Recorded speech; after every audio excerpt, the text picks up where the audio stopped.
What's good? TMK here, back for another video. Part 1 of my CD collection. First of all, I'm sorry guys for being away so long, but I tried to record these CD collection videos before, did this free-handed style, and I hated that shit, man. I had to give myself a tripod so I could record better videos, you know what I'm saying, because I hated the shaky cam shit.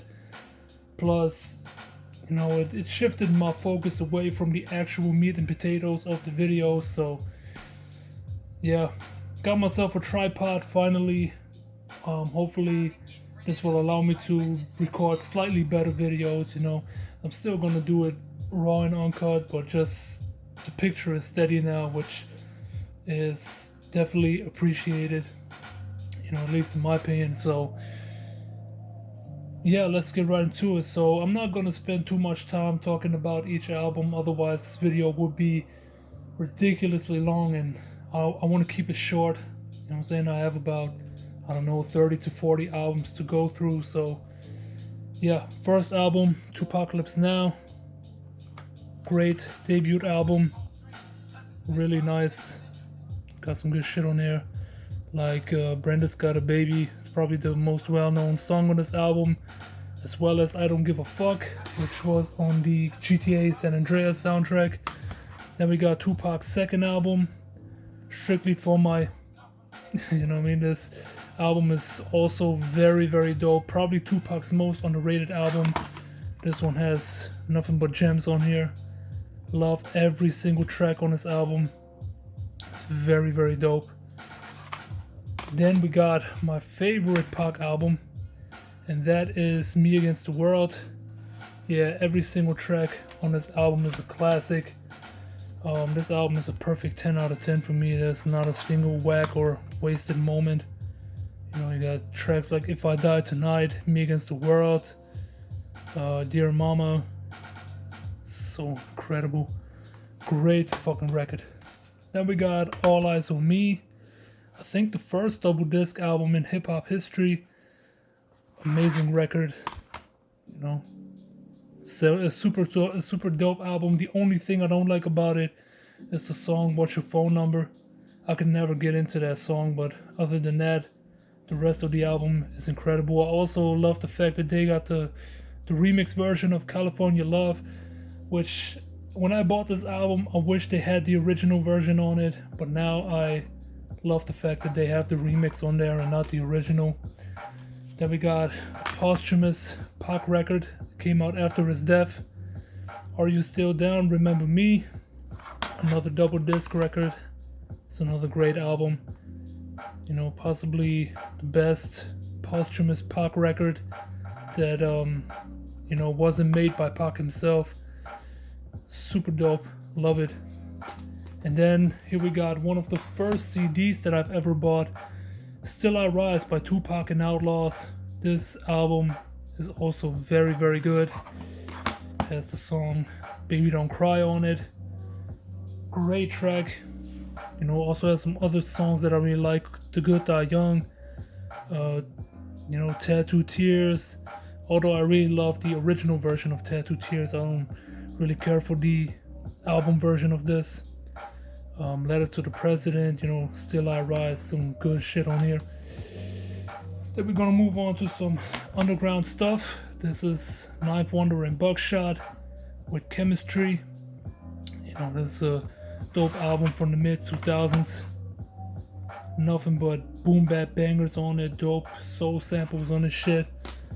And then I also got their second album, The Formula. I like this better than Chemistry, to be honest.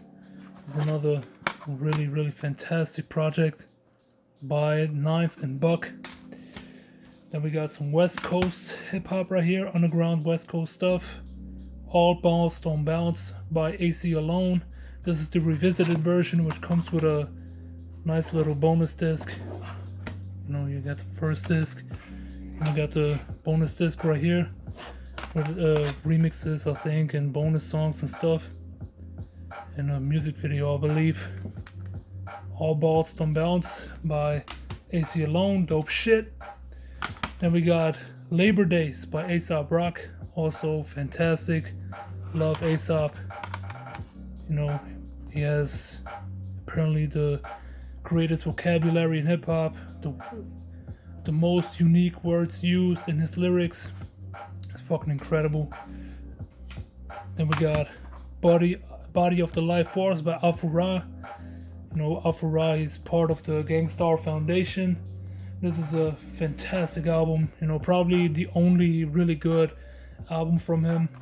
And there's a lot of good joints on here, like Defeat, Whirlwind Through Cities, Big X, Little X. Yeah, this shit is tight.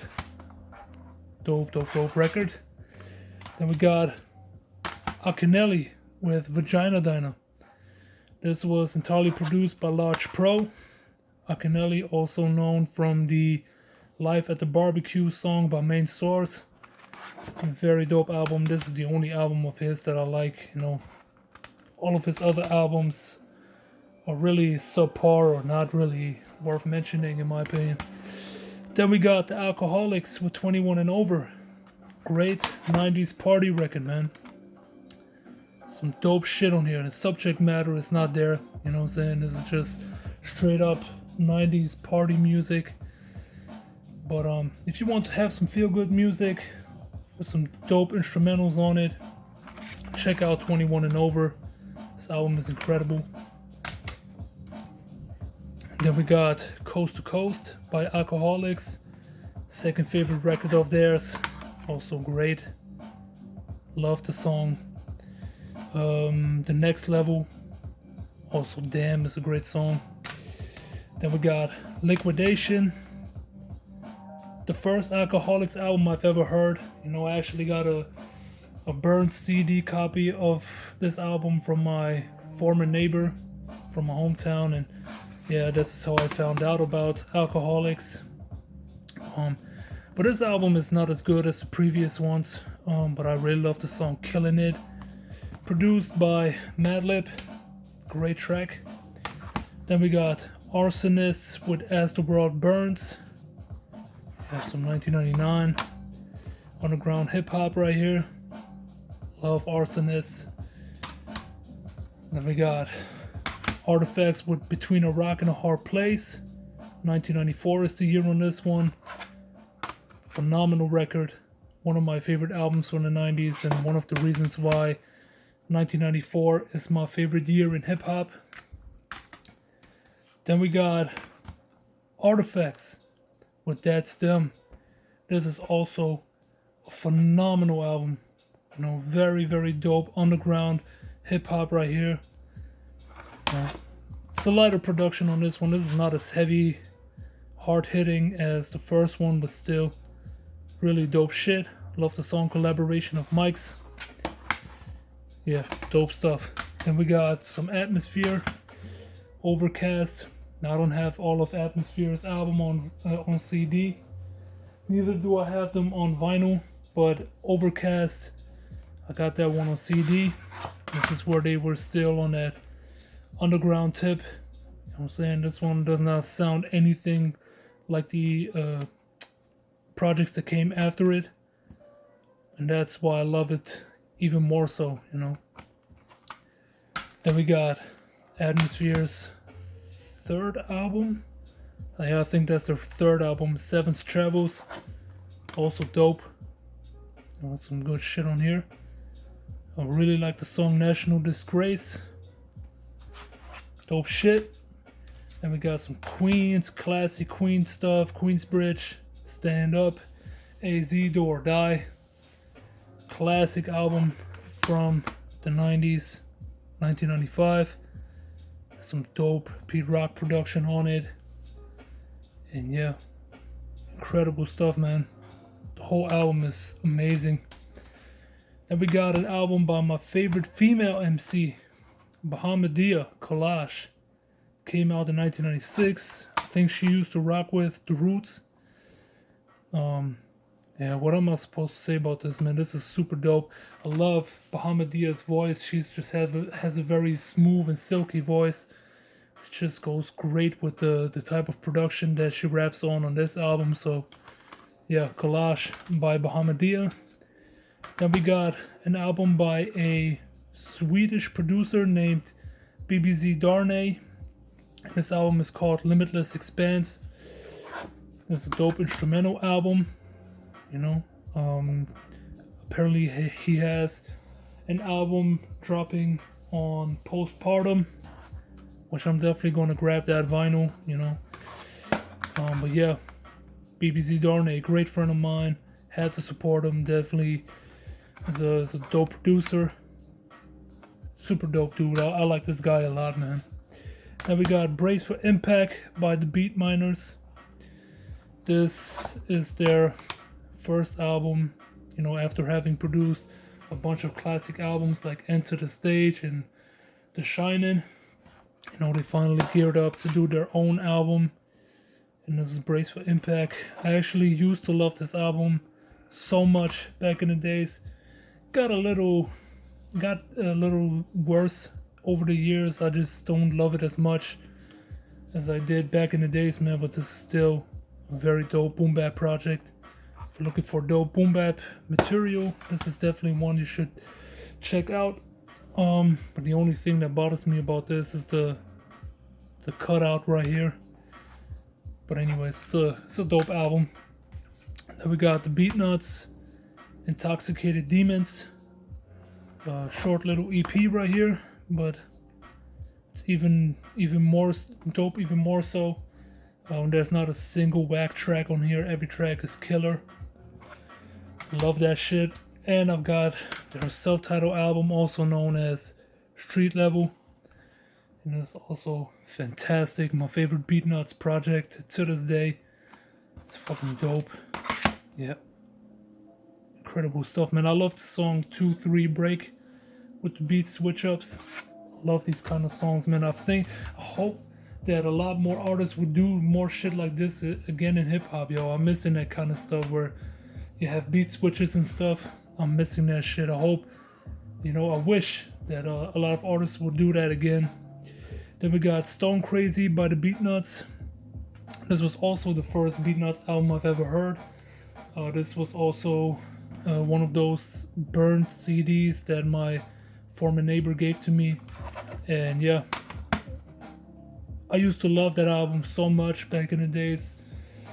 Well, this was another case where the album got worse for me over the years. I mean, it still has bangers on it like Bless the MIC, Off the Books, Do You Believe. The first half of this album is dope, but the second half is a little light, you know. Doesn't have that much crazy production on it, but still, dope album. I like it. Then we got Beastie Boys, License to Ill. I mean, classic Def Jam stuff. Produced by Rick Rubin. Although there are a few tracks on here that I could have done without, like Fight For Your Right. I hate that song to this day. Never liked the song, never will. And Brass Monkey I'm also not too fond of either, but the rest of the album is actually pretty dope, man. The New Style and Paul Revere. It's got some bangers on it, yo. Then we got Beastie Boys' second album, Paul's Boutique, which is also my favorite album of theirs. It's very funky. Great album right here, man. Love it. Beastie Boys, Paul's Boutique. Nice shit right here. Yeah, then I got Check Your Head by Beastie Boys. This is where they started using also a lot of like live instrumentation and shit. It's fantastic stuff. It also has a song on it. What was the song again? So What You Want, yeah, there was a song by Eminem called Berserk. You know, that video was very obviously influenced by that music video, So What You Want. Great stuff, man. You can never go wrong with the Beastie Boys. And yeah, I also got Ill Communication, of course. It's another great album right here. Once again, very funky. Although I don't really care for the single Sabotage, but the rest of the album is great. Then we got some Big Daddy Kane up in here, man. Got all of his albums, Long Live the Kane here. His debut. freaking awesome, man. It's not a... Pretty much the entire album is great, except for, I think it was track number 9, Mr. C's Master Plan. I think that was the one track that I didn't like on here, but the rest is fantastic. Then I also got It's a Big Daddy Thing, another fantastic album. Once again, promo cutout right here, which I really hate, but whatever. Once again, the song right here, the house that C built. This is not worth it mentioning, man. I wish they would have taken it out of the album. I fucking hate that track. You know what I'm saying? For some reason, they needed some party song on their albums back in the days, man. Wish they didn't did that, because it just ruins the album. You know what I'm saying? You listen to a rap album and then all of a sudden you got like a fucking techno sounding or house sounding song coming on, man. Get the fuck out of here with that, man. Then we got Big Daddy Kane with Taste of Chocolate. Yeah, this album was definitely a sign of Big Daddy Kane that he was about to fall off.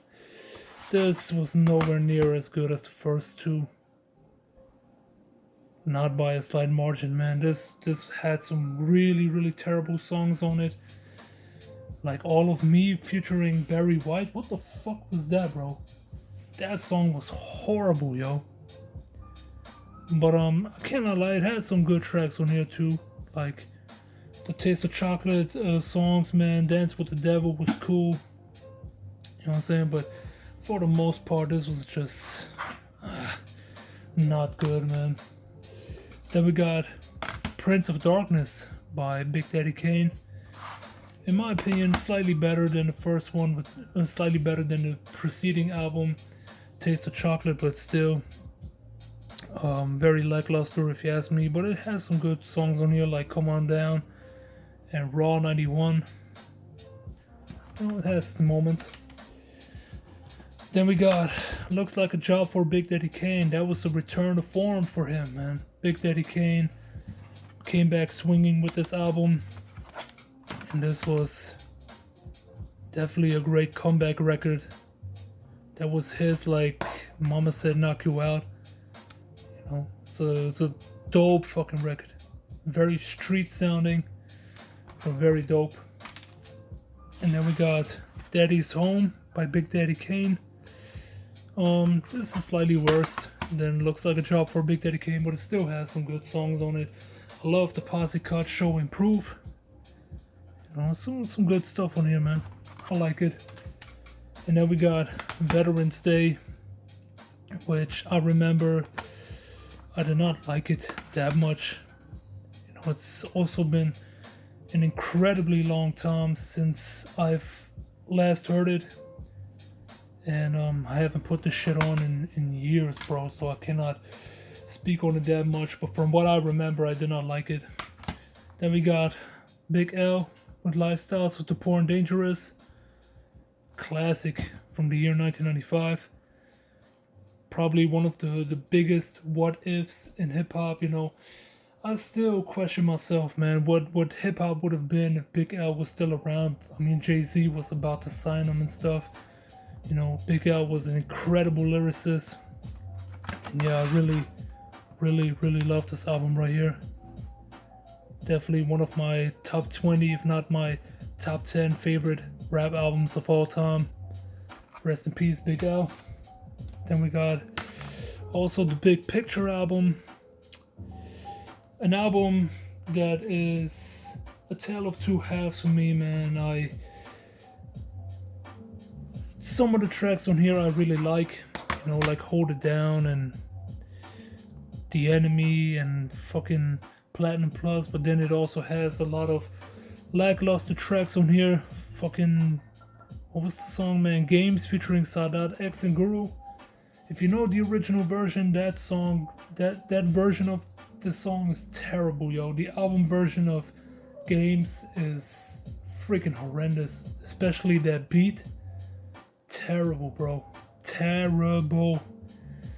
But yeah, it's Big L, bro. I still had to get it, you know what I mean? I love Big L, bro. Rest in peace. Then we got Big L with not Big L, Big Pun, Capital Punishment. Yeah, the first Latino MC to go platinum. And this album is almost a 10 out of 10. It is like a 9.9 out of 10. It would have been a perfect album if it didn't have the skit of him fucking some chick. Oh man, that ruins every album for me, man. That ruins Dr. Dre's The Chronic.